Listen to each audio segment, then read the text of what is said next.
Hello, I'm Jenny Klochko and you are watching my podcast. Today, we carry on talking about the resistance movement in Ukraine. And while a lot of media coverage on what is happening now on the occupied territories in Ukraine or on Russia territory, today my guest will tell us what was happening with resistance movement in 2014 in Luhansk region, which is part of Donbas, because he was one of the partisans. He set up the network, he suffered for that, and let's see what he's going to tell us about his story. Volodymyr, hello, how are you? Okay, everything is fine. You are the hero in Ukraine and a well-known person, but the viewers, for our viewers today, we have to talk it through the main dramatic moments of your biography, your life, and Russian war in Georgia, resistance movement. You exploded on a mine, serious injuries, Russian captivity, losing your hands and eyesight, prisoners exchanged, returning home, long treatment, rehabilitation, and now your public activity. You are the voice of Luhansk and resistance movement. What would you like them to know about you? The most important. Well, first I would like them to know I am ethnical Russian. You can't choose your parents. My father is Russian. He came to Ukraine in 1960s. My mom is from Belarus. She came to Donbas at the same time. They came for work and better life. My father originally from Volga region, Ivanovsk region, my mother from Mogilev Oblast. There was no work and money to earn. Donbas had it all at that time. So I was born and raised in Luhansk Oblast, Krasny Luch town, in Soviet Ukraine. My parents raised me in Soviet communist traditions. We had no access to any other information. It is not like in the west of Ukraine, where we people could know some truth about Ukraine's insurgent army. We did not know anything about it. I was always interested in educating myself. I started work at the local mine. It is a dangerous job, but I was paid good money. I was always educating myself. I learned that Russians brought a lot of sufferings to Ukrainian people. Russians at war with Ukrainians for over 300 years. Russians killed millions of Ukrainians. I found out about this tragic history being an adult. It was not easy for me to realize and find peace with it. As for many people from Crimea and Donbas, I am ethnically Russian, but I decided to have nothing in common with culture, bloody culture of Russia, and all of this grief that it brings for the past 300 or 400 years with all its invasions and imperialism. I decided for myself to be on the side with the truth. It was not easy because it was against my distant family. I am with truth and I am with Ukraine. It is the main thing I would like your viewers to understand about me. You were in Luhansk when Russian soldiers were there, and you've seen how they treated Ukrainian soldiers, even their dead bodies. Tell me more about those red lines for you personally. You came across of the fighters from Chechnya, haven't you? And what's they like? Some call them TikTok army for their pompous reels on social media, but not so brave on the battlefield. What's your take on this? That is a complex question. I will give the example and the moment when I decided in 2014 to cross the red line and kill the human, the enemy. Many people say that full-scale invasion happened on the 24th of February in 2022, but for me personally, it had happened on the 24th of August in 2014. On that day, the Russian army crossed the border of Donetsk and Luhansk regions. They attacked our army near Saumahila, near Snizhne, and near Luhansk airport.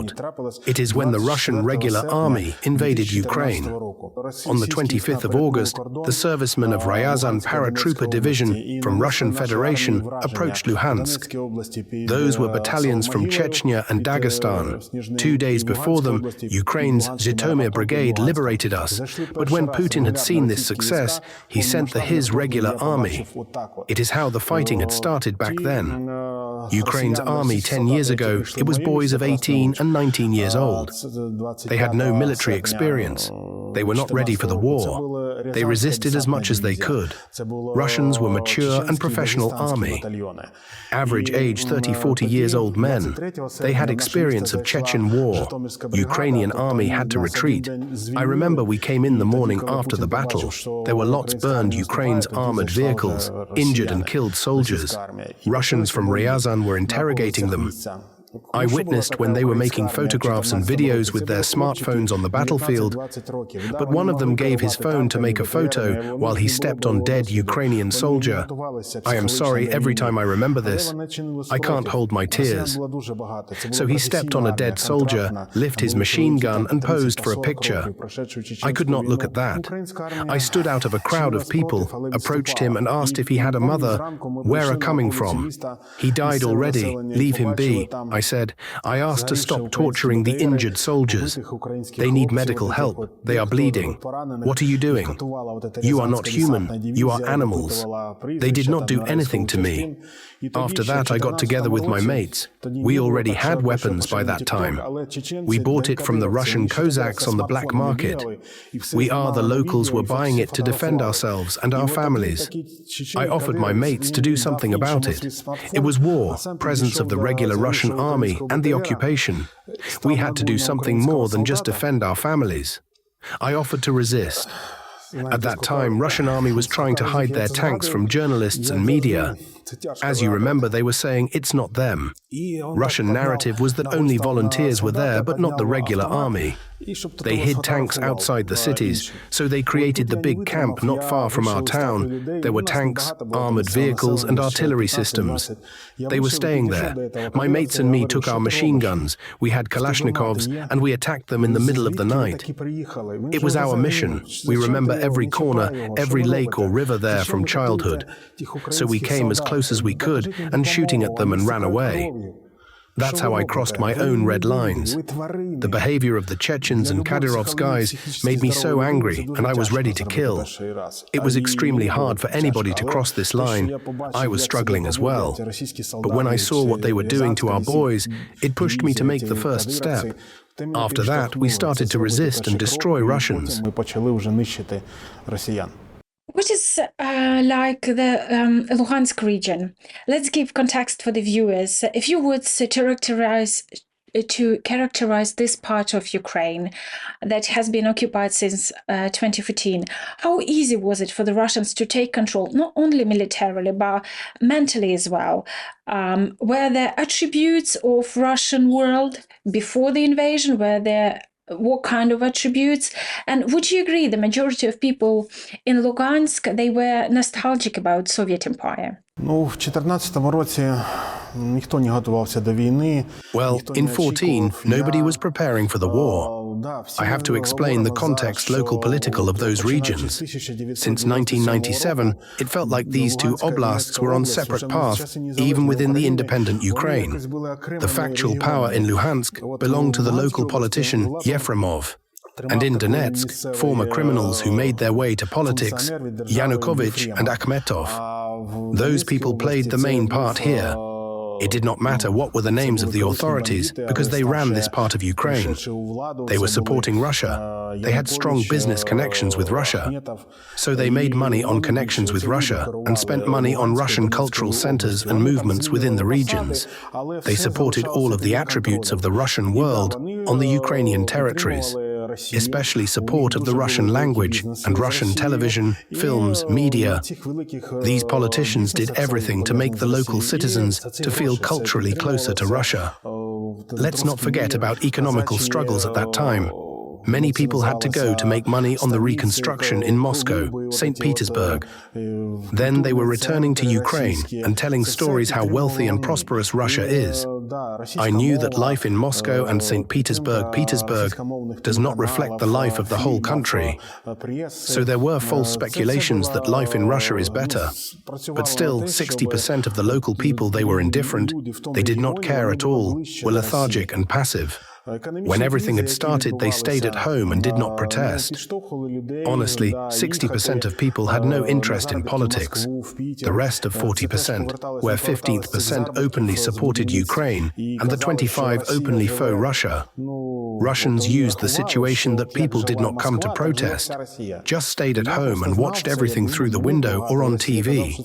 Russians used this situation. Do you know how they did to take over Luhansk? On the birthday of Ukraine's prominent poet Taras Shevchenko, they had brought by the tourist bus dozens of Russian civilians from Rostov and Taganrog.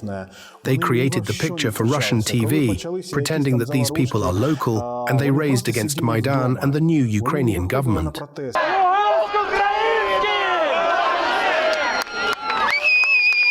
They were aggressive and provocative. They were prepared for drama and violence with knives and bats.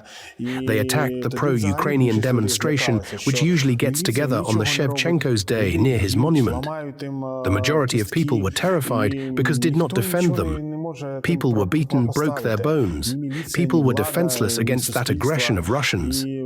That was the moment when the pro-Ukrainian got scared, and the power was taken by Russians.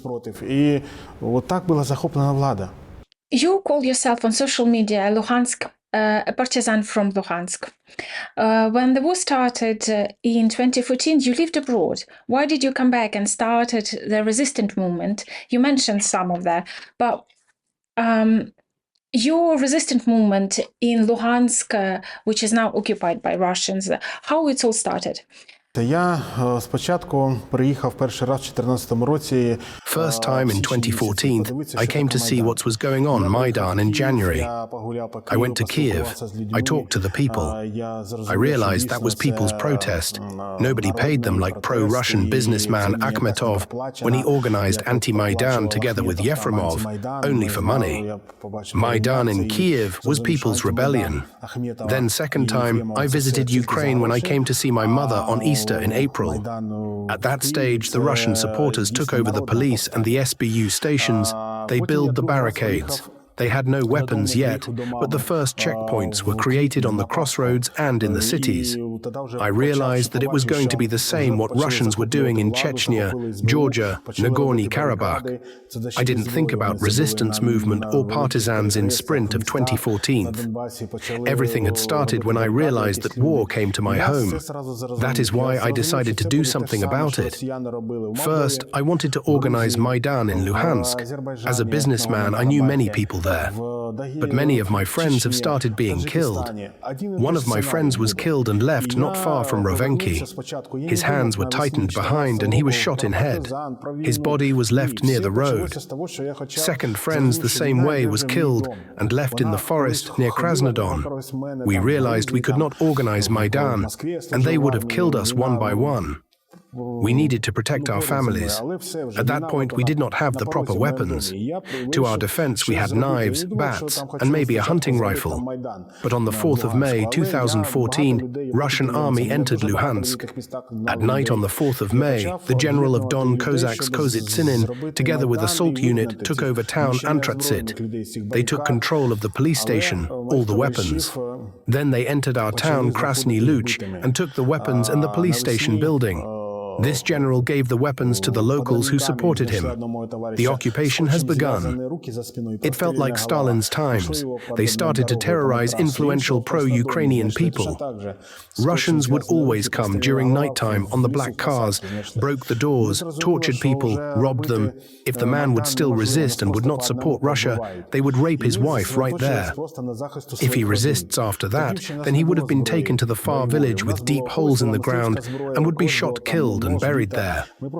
When the similar situation happened in our block of flats, and I saw the terrified eyes of my elderly mum, I had two sisters. There were people who could not defend themselves. So I decided to act.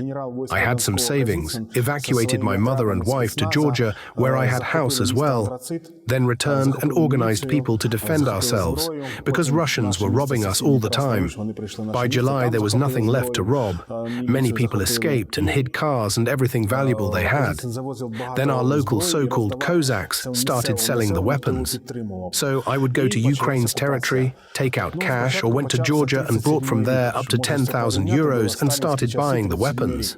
In summer 2014, Kalashnikovs costed $200, machine gun costed $300, grenade $50. Makarovs were popular, and it was more expensive, like $700. I started to buy weapon for me and my friends who supported me. We did not have a lot. Our partisan cells were small. For example, our Krasnodon cell was only 3 people. 4 people in Rovenki, Antratsit, 2 people, Krasny Luch, 5 people, Luhansk, 3, Lutugino, 3, Snizhne, 4. We were not afraid to take the weapon in our hands and called ourselves partisans. Many people were afraid to take the weapon. War was not called war in 2014. It was so-called anti-terrorist operation. Ukrainian army did not trust us and did not support us. Our first partisans operations, we were on our own. Many of my friends were afraid because it was criminal activity according to that time laws. Now it all had been updated. It was illegal to take the weapon for civilians. It would not count even if we did it to kill Russian citizens, destroy state property, destroy bridges, destroy and explode the railway tracks. We were afraid what we were supposed to say when the Ukrainian authorities be back, how we were going to explain things. We could be easily arrested and sent to prison. I convinced them, explaining that we had to do something while Ukrainian authorities were not there. Some escaped, others became traitors. Ukrainian army was not there. Russians are robbing us, raping our women, killing us. We could not sit and wait. We had to resist, and when Ukraine's authorities we would find the way to explain it was a self-defense. I did not want to wait when Russians were going to kill me. That is how we started to resist. During the 2014 till December, we were resisting independently.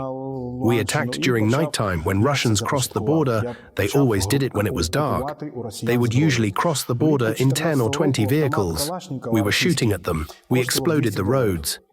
The explosions, we were finding it after the big battles, like Saur Mihaila or Zelenopilia. There was so much left ammunition on the fields, artillery, mines. We were picking it up at night, hid and transported for safe storage. We made mines using everything we could find.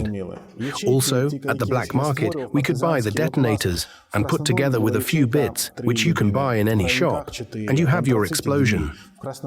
Also, I had a journal where I wrote down all our operations, collected all the links from the social media, where people confirmed all our activity with places, time and dates. So at the end of 2014, I went to Debaltsev and Kramatorsk, where Ukrainian army stationed, but they did not trust me. I went to Kiev, found necessary contacts. They checked everything and confirmed that it was not initiated by SBU or Defense Intelligence. I described everything in details, and only after that they started to trust us. Then my mates and I signed the contracts with Defense Intelligence of Ukraine and became intelligence agents. I was their commander, and from December 2014 we started follow the orders. We had 30 successful operations. I have awards for it. But those that we made before signing the contracts are not counted. It was illegal activity. I have managed to do 30 operations before Russians captured me. Could you tell me more how you get captured? Yes, we have got an order to cut off the electricity supply at the Luhansk military airbase. The civilian was destroyed by Russians. They took over the AR of the airbase and set up the Defense Intelligence headquarters of the Russian army, even now. They were planning during nighttime to land a few jets and saying that locals repaired the museum's objects, and now they had got the aviation. We knew about it and the armed forces as well, so we had to prevent it. There were 2 ways: cutting off the electricity supply or damage the towers. We decided to cut off the electricity supply. So I had to go through the fields. I could not take anybody with me. It was too dangerous. So I took the mine with time clock, and it was near the village Kreshchavata. I mined the stand of the electricity supply and made a mistake. We were taught to go back the same way we came, but I decided against it. I wanted to avoid being noticed and went through the fields that were between 2 air bases, and it was completely completely mined. I stepped on the mine. I was taught how to react, but I didn't do it right and covered myself with hands. I was badly injured.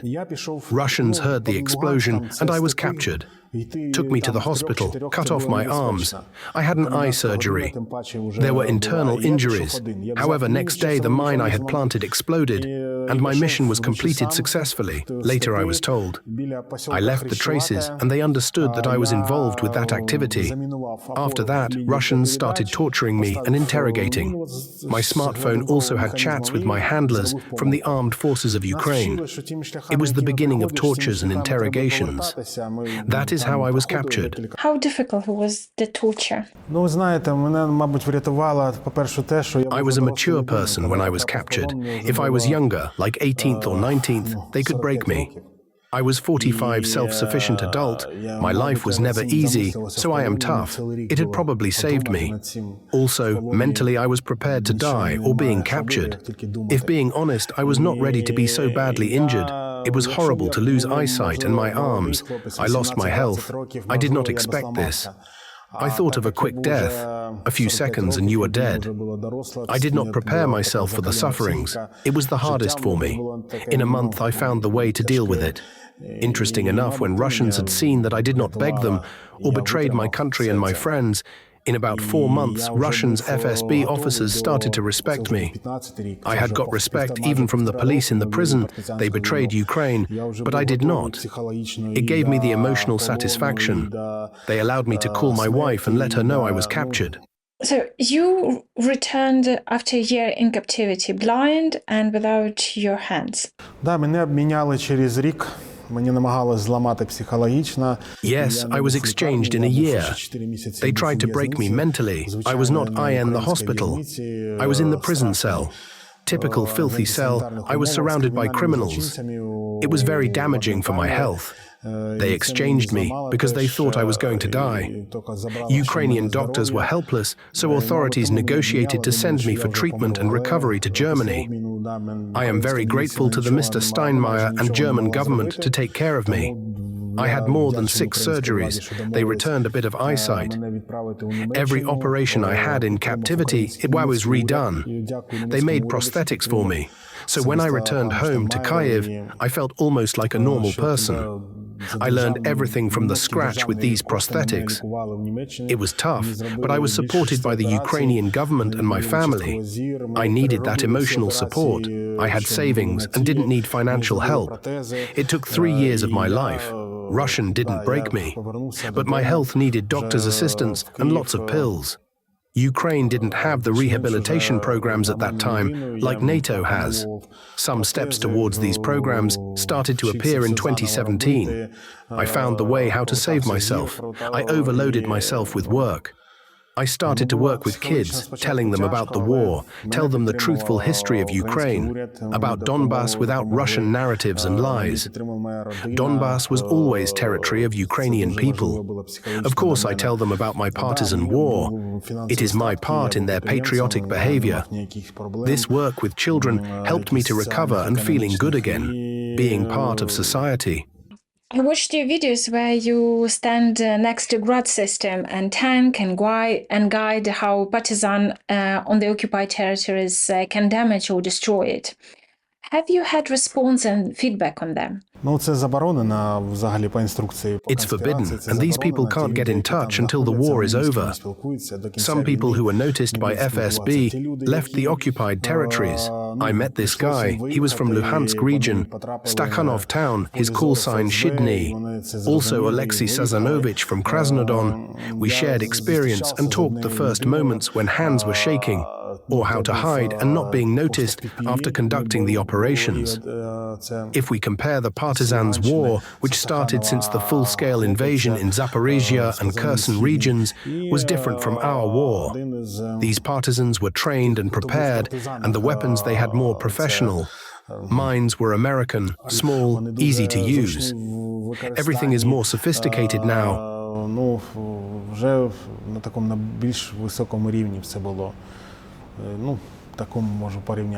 Thank you for watching. Today you've heard the story of Ukrainian Luhansk partisan, the man who voluntarily began protect Ukraine and on occupied territory. I will leave more information about Volodymyr Zhemchugov under the video, so you could look more on his biography, but he is truly the historical figure. He is the legend. You can see yourself, he lost eyesight, partly renewed, and he lost 2 arms, and it's very difficult for him, not just carry on with the Ukrainian mission, not only with his public work, but basically struggling on everyday life. I hope it was interesting. Let me know what you think. And if you like it, please do like, share, subscribe. I really appreciate. And those who did it already, thank you very, very much. I appreciate your help and support of my podcast. And I hope to make more interesting stories for you.